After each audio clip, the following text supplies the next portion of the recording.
crois qu'il est temps d'écouter Monsieur le ministre Philippe Baptiste qui va vous prononcer un mot. En tout cas,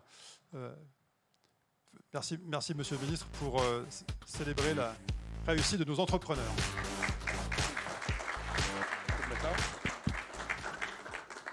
Bon, merci à tous. Je suis peut-être un tout petit peu en retard et je vous prie de m'excuser pour cela, mais c'était pour une bonne raison.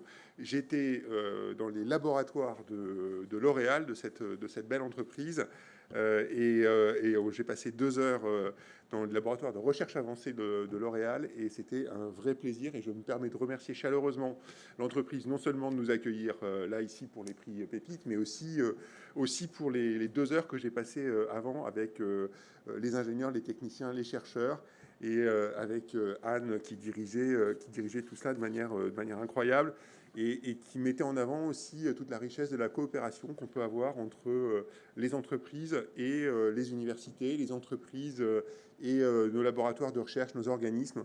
C'était vraiment, voilà, c'était un beau moment. Parfois c'est compliqué, parfois c'est difficile, et il y a des moments où on voit des vrais succès, et c'est un plaisir. Donc il me revient la lourde charge de donner un discours un peu plus institutionnel d'une journée. Je vais essayer de le faire pas trop institutionnel quand même. Juste rappeler en quelques mots simplement que ça fait 12 ans que le réseau Pépite accompagne les jeunes diplômés et les étudiants qui s'engagent dans l'entrepreneuriat. 12 ans de projet, d'ambition, de créativité. 12 ans pour donner un regard qui est un regard différent sur le parcours des étudiants et des étudiants entrepreneurs.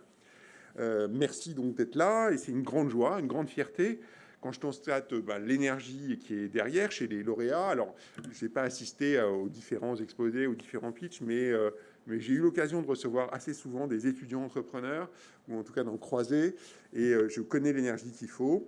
Tout le monde n'a pas vocation à devenir entrepreneur, c'est sûr. Oser la création d'entreprise, c'est déjà un premier pas. Moi, je ne pourrais pas dire que j'ai été un entrepreneur qui a eu beaucoup de succès, mais j'ai essayé 2 fois. Je pourrais vous en parler à l'occasion, je pourrais vous faire la liste des erreurs à ne pas faire. Et en tout cas, j'en garde un excellent souvenir. Enfin, et quand je dis que j'étais entrepreneur, la vérité, c'est que j'ai participé à la création de 2 entreprises avec beaucoup d'énergie et beaucoup d'enthousiasme. C'était marrant. Et j'en ai gardé, comme je vous le disais, vraiment un très beau souvenir. Donc je suis sûr que vous soyez des entrepreneurs avec plein de succès, ce que je vous souhaite évidemment, ou que ça ne marche pas, mais que vous, au minimum, vous en garderez, je pense, une expérience, et puis un beau souvenir de ce que vous avez fait. Et c'est très enrichissant de toute façon. C'est derrière l'esprit d'entrepreneur, c'est la capacité de travailler dans la durée, de travailler avec d'autres, de s'adapter, d'aller vite, le refus des idées toutes faites, d'être ouvert sur le monde, ouvert sur les opportunités, être capable de changer, de se rendre compte que ce qu'on a fait, ce qu'on a commencé, ce n'était pas la bonne direction, et hop, il faut basculer, il faut changer, il faut passer à autre chose et revenir. Et ça demande une agilité et qui est pas simple, et je pense que c'est des qualités qui sont très intéressantes.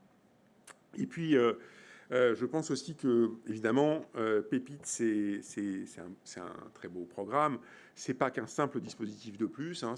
C'est quelque chose qui porte la pédagogie par l'action, qui assume la continuité et la cohérence qui doit se développer, qui va du laboratoire jusqu'à la mise sur le marché.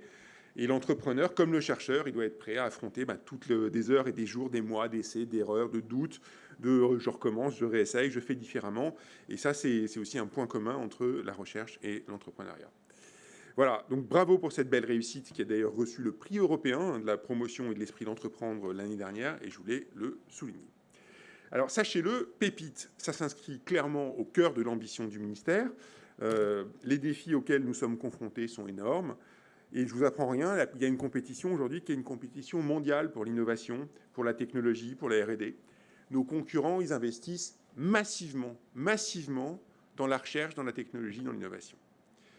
Il faut absolument, et c'est le seul point peut-être un petit peu politique de l'après-midi, enfin c'est simplement de dire, moi je crois profondément, et c'est une conviction que je porte depuis bien avant que je suis ministre, hein. Moi j'ai été chercheur pendant longtemps, puis après je travaille dans l'industrie, etc. J'ai toujours porté cette conviction. Il faut investir dans la recherche, parce que la recherche, c'est quoi ?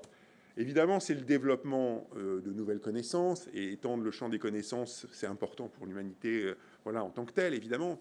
Mais c'est aussi, derrière la recherche, c'est aussi la technologie, c'est aussi l'innovation, c'est les produits de demain, c'est les produits de demain qui sont dans les entreprises, et derrière, évidemment, c'est nos entreprises, notre industrie, nos emplois de demain. Et donc, c'est fondamental. Investir dans la recherche, c'est préparer l'avenir, c'est préparer ce qui va se passer dans 5, 10, 15 ans. Et donc, il faut absolument qu'on soit là. Tous nos grands compétiteurs, ils y sont. Et il faut absolument que la France, que l'Europe continue à investir massivement dans la recherche. C'est un combat de chaque jour. Et j'y crois profondément. Et quand je dis la France, l'Europe, c'est à la fois les États, mais c'est aussi les entreprises. Et je parle ici de la tribune de L'Oréal, qui est une entreprise qui croit et qui investit énormément dans sa recherche. Donc c'est aussi un bel exemple. C'est aussi un bel exemple qui est là. Je voulais dire aussi rapidement que ce que j'ai appris en lançant les entreprises, c'est que dans l'entrepreneuriat, comme dans la recherche, on ne réussit jamais tout seul. Il faut des compétences, du financement, un premier client, une première idée, et puis un client qui vous fait confiance, un écosystème qui rend les trajectoires possibles. Et derrière chaque projet qui est récompensé ce soir, il y a des jeunes qui sont des jeunes audacieux, mais aussi derrière, souvent, un laboratoire, un campus, une université, une école, un territoire, des enseignants-chercheurs qui vous ont accompagné, des mentors, des partenaires, des industriels qui ouvrent des portes et qui tracent des chemins. Alors, je ne vais pas vous décrire la chaîne des partenaires qui rendent votre projet possible. Parce que d'ailleurs, je ne suis pas sûr que ce soit une chaîne. Je me demande si ce n'est pas plutôt un graphe, avec parfois un peu de redondance, des structures qui font un peu toute la même chose, etc. Mais cet écosystème qui est là, il est fondamental parce qu'il vous accompagne malgré tout. C'est les campus où naissent les idées et les vocations. C'est les pôles universitaires d'innovation avec les SAT. C'est les incubateurs. C'est les investisseurs comme BPI France qui financent l'amorçage. Et je voudrais souligner quand même la qualité du travail de Nicolas Dufour et de ses équipes à BPI France. Et puis, c'est les entreprises, petites et grandes, qui sont vos futurs clients. Pépite, c'est l'un des maillons charnières de cette chaîne. Il vous permet de gagner du temps, il développe la posture entrepreneuriale, il vous permet aussi d'avoir les ECTS qui correspondent et de continuer à être des étudiants voilà, de poursuivre à la fois le double cursus. Et puis, normalement, il vous permet aussi d'avoir les bons interlocuteurs autour de la table au bon moment. Pour la deep tech en particulier, où on sait que les investissements, c'est des investissements de moyen et de long terme, c'est fondamental, c'est important d'avoir cette chaîne-là, c'est décisif parce que passer du prototype, enfin de l'idée au prototype et du prototype au produit, ça demande du temps, ça demande de l'accompagnement, il faut être soutenu, il faut être patient, il faut être exigeant dans la durée. Je voyais tout à l'heure dans le laboratoire que je visitais un partenaire de L'Oréal, une entreprise partenaire, une jeune start-up, qui était jeune, mais pas si jeune que ça, puisque finalement, ça faisait 9 ans qu'elle était en train de développer son produit. Et ils avaient maintenant un produit, ils étaient maintenant rentables, etc., depuis 1 ou 2 ans. C'est très bien. Mais ça montre quand même une idée un peu des temps qu'on peut avoir quand on s'adresse à des questions qui sont des questions où il y a de la technologie, où il y a de la science derrière. Voilà, cette dynamique de Pépite, j'espère qu'elle va s'amplifier évidemment dans les années à venir. Notre objectif, c'est de couvrir aussi tout le territoire pour accélérer aussi la féminisation du public, de renforcer le lien avec les structures territoriales d'innovation, d'aller chercher davantage les doctorants qui ont besoin aussi et qui ont beaucoup à apporter aussi à l'innovation. Un mot enfin à vous, lauréats et lauréates. Je l'ai dit, c'est un vrai honneur, vraiment un vrai bonheur, une vraie fierté de vous voir ce soir. Et j'en tire quelques enseignements. Premièrement, que la France dispose d'un vivier de talent, un vivier de talent exceptionnel. C'est peut-être votre première entreprise, quelque chose me dit que ce ne sera pas la dernière, et que vous en aurez probablement, je vous en souhaite, beaucoup d'autres, beaucoup de projets. Nos campus, nos universités, nos établissements, nos écoles sont des lieux où peut naître l'esprit d'entreprise, où l'apprentissage et la recherche, mais aussi la rencontre et l'échange, mènent à l'innovation.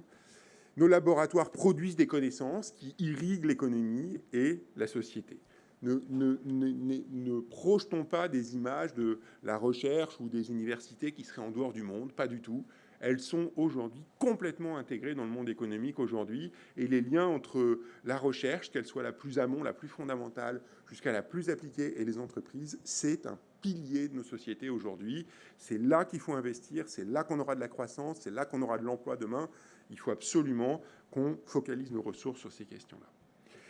Le troisième point que je voulais mentionner pour conclure, c'est que quand l'écosystème se coordonne, quand le dialogue est continu entre tous les acteurs de l'enseignement supérieur et de la recherche, les structures de transfert, les entreprises, les financières, les collectivités, quand tout ce monde se parle, eh bien, on voit que les trajectoires peuvent s'accélérer et que les projets aboutissent.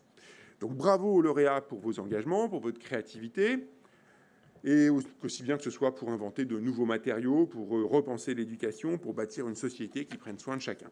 Votre audace, c'est un appel aux établissements pour qu'ils continuent à valoriser ces projets, un appel aux entreprises et aux collectivités pour qu'elles continuent à vous faire confiance.